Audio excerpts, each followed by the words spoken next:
Bismillahirrahmanirrahim. Assalamu alaikum рахматуллахи баракатух. Бұл айда мұсылмандардың аяқ кітабы болған Құран-ы Кәрімде Аллах Тағала жүрген. Аллах Тағала бізді бұл айға жеткізгеніне көптеген мақтаулар, шүкірлер болсын. Алғашқы мұндағы сол адамдар Рамазан айына жету үшін 6 ай бұрын Аллаға дуа қылышқан. Бірақ алхамдулилла біздің көпшілігіміз ешқандай дуа қылусыз бұл айға Аллахтың тауфиқымен, нығматымен кіріп келдік. Емне үшін ошол мұндағы сол адамдар ошол Рамазан айына жету үшін Аллахтан дуа қылышқан. Себебі алар бұл айда бір адамдың өмірінде болған ибадаттың собына жету мүмкіншілігі бар екенін жақсы білішкен. Ошондуктан Аллахқа дуа қылып, көз жаштарын төгіп дуа қылышқан. Себебі бұл айда бір күн бар, қадір түн, ошол түнде қылынған ибадат 83 жылдық ибадатқа тете. Ошон үчүн алар ошол ибадатқа умтулуу үчүн Рамазанда орозо кармап көптөгөн сол амалдарды кылуу үчүн Аллахтан дуа кылышкан. Жана Аллах Таала тауфик берип ушул Рамазан айына жеткенден кийин алар ибадаттарын абдан көбөйтүшкөн. Күндүзү орозо менен, түнкүсүн намаздар менен уланткан. Урматтуу мусулмандар, Аллах Таала биздин жаннатка киришибизге өзү сол амалдарды буйруп, жана ошол ибадаттарды жаннатка кирүү үчүн себеп кылып койгон. Ошол ибадаттардын бири азыркы учурда Рамазан айында орозо кармоо болуп саналат. Ошондуктан биз жаннатка кирүү үчүн Аллах Таала буйруган Куран менен сүннөттө келген көптөгөн ибадаттарда амал кылып аткарышыбыз керек. Ал эми ахиретте жаннатка кирем деп үмүт кылып, бирок эч кандай себебин кылбаган адам туура бир нерсеге жетүү үчүн ниет кылып, үмүт кылып, бирок себебин кылбаган адамга окшош. Бул айда жаннаттын эшиктери ачылып, тозоктун эшиктери жабылат. Бул айда күндүз орозо кармоо менен жана түнкүсүн намаз окуу менен өткөрүү керек. Бул айда Аллахка чын ыхластан тоба кылып, бардык күнөөлөрдү тазалап, жуула турган ай. Бул айда сол амалдарды көбөйтүп, жаннатта даражаны көтөрө турган ай. Бул айда Куран окуп, намаз окуп, бардык жакшы амалдарда жарыша турган ай. Бул айда эки колду көтөрүп, көз жашы төккөн абалда Аллахтан сурай турган нерселерибизди сурай турган ай. Аллах Таала бул айда ар бир балаатка жеткен мусулманга таң аткандан баштап күн батканча орозо кармоону фарыз кылган. Рамазан айында орозо кармоо фарыз болуп санат, милдет болуп санат. Кимде ким Рамазан айында орозону таштаган болгон болсо чоң күнөөкөр болот. Рамазан айында бизге орозо кармоо фарыз экенин Куран-ы Кәримден Бакара сүрөсүнүн 183 аятында Я айюхаллазина аману кутиба алейкумус сияму кама кутиба алаллазина мин qablikum la'allakum tattaqun. О иман келтирген момундар, силерден мурунку өткөн үммөттөргө орозо фарыз кылган сыяктуу орозо кармоо фарыз кылынды, такыба болушуңар үчүн дейт. Аллах Таала бул аятта мурунку өткөн коомдорго орозо фарыз кылынган сыяктуу силерге да орозо фарыз кылынды дейт.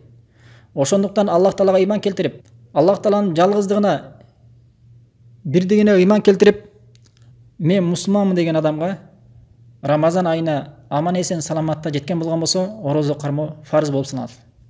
Ал эми пайгамбарыбыз саллаллаху алейхи вассаламдын хадистеринде Имам Бухаринин Сахих китебинде Абдулла ибн Омар радияллаху анху риwayat кылган хадисте Аллахтын элчиси саллаллаху алейхи вассалам мынтип айтат: Ислам 5 нерсенин үстүндө курулду.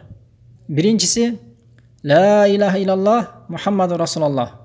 Жалгыз Аллахтан башка сыйынууга татып зат жок, жана Мухаммад Аллахтын элчиси деп ыйман келтирүү. Экинчиси күнүнө 5 мал намаз тургузуу. Үчүнчүсү Рамазан айы келгенде орозо тутуу.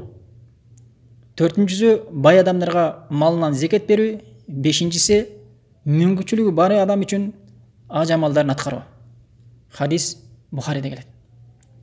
Мына бул хадисте пайгамбарыбыз саллаллаху алейхи вассалам ислам 5 нерсе үстүндө курулган, ушул 5 нерсе мына ушул хадисте айтылган 5 нерсе.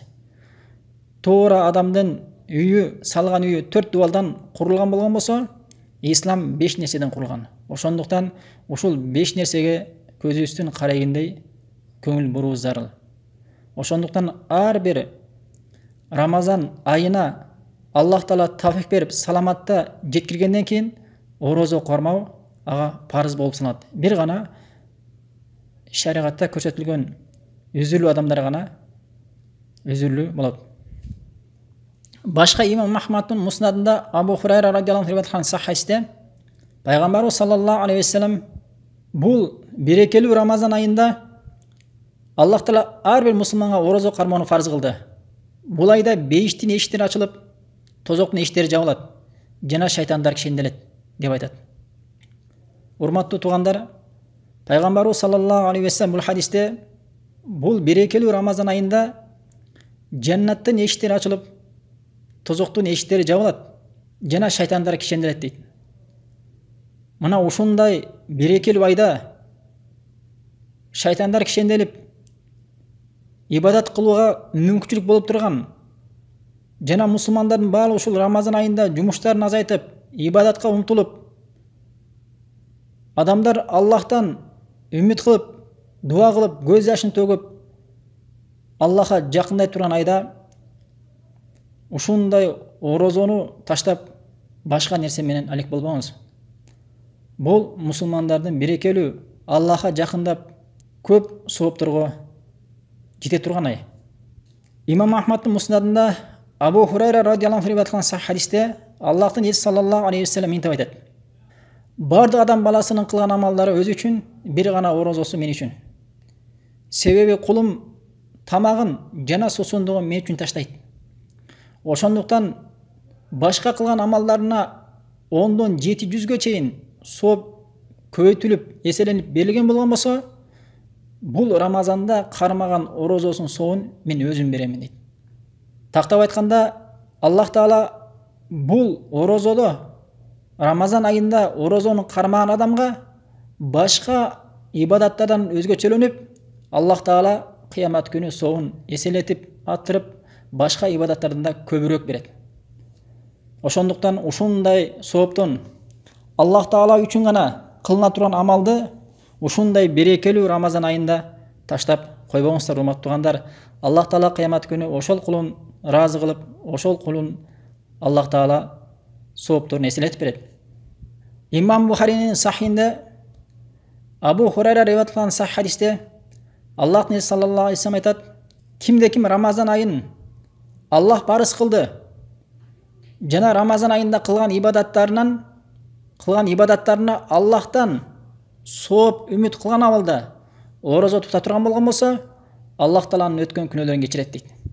Мына туугандар, кимде ким Рамазан айына жетип, Рамазан айына жеткенден кийин ушул Рамазан айында орозо кармоону Аллах Таала мага парыз кылган экен деп кылган ибадаттарына Аллахтан соовун үмүт кылган абалда орозосун тута турган болгон болсо, Аллах Тааланын өткөн күнөөлөрүн кечирет дейт.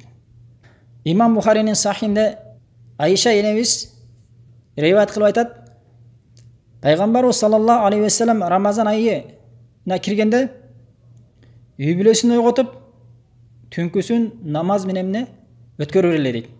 Пайгамбарыбыз саллаллаху алейхи вассалам мурунку жана кийинки күнөөлөрү кечирилген Пайгамбарыбыз саллаллаху алейхи вассалам Рамазан айына келгенде үй бүлөсүн ойготуп, түнкүсүн намаз менен тургузуп, ибадаттарын күчөтө турган болгон болсо, күнөөлөрүбүз кечирилбеген жана Аллах Тааланын мээримине көбүрөөк, кечиримине көбүрөөк муктаж болгон жана амалдарды көбүрөөк кылууга муктаж болгон биз ушундай берекелүү Рамазан айына кирип, саламатта, ден соолукта кирип, бирок баягы азгырылып жүргөн дүйнөлөр менен жана башка нерселерден башыбыз чыкпай, дагы Рамазан айында дагы ошол нерсе менен алек болуп, ушундай солих амалдарды таштап, ушул күндүн берекесинен, ушул күндүн соопторунан, ушул күндөгү жүрөктүн рахатынан жана жаннаттагы көтөрүлө турган даражалардын жакшылыктарынан жана башка көп деген сооптордон кур калчу болгон болсок,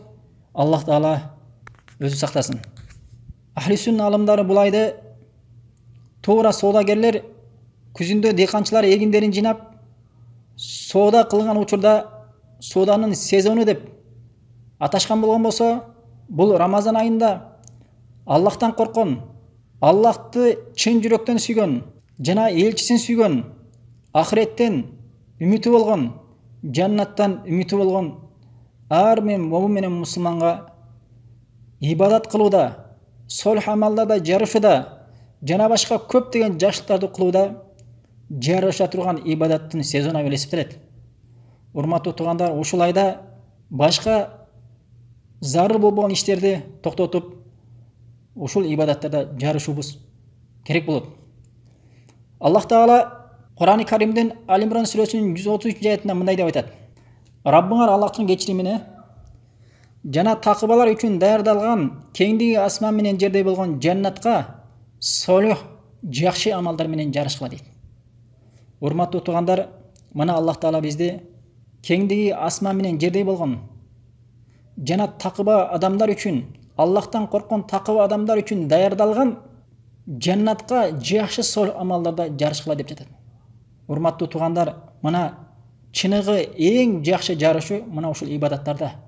Кур'ан менен сүннөттөрдө жарышу мына чыныгы жарышу бул эсептелет. Бул айда Кур'ан окуу, намаз окуу, Аллахка дуа кылуу, Аллахты зикир кылуу, садака жана башка жакшылыктар бардык Кур'ан менен сүннөттө келген амалдарда жарышып, Аллах Таалага умтулуубуз керек болот. Ал эми ушундай берекелүү айга саламатта, ден соолукта жеткиргенден кийин кайсы бир адам Рамазан айында орозо кармабай, башка зарыл болбогон нерселер менен алек болуп, дүйнө менен алек болуп, көңүл урбай, көрмөксөн болуп, билмексен болуп, ушул Рамазан айында орозо кармануу анда ал көп жакшылыктан кур калат жана чоң күнөөкөр болот.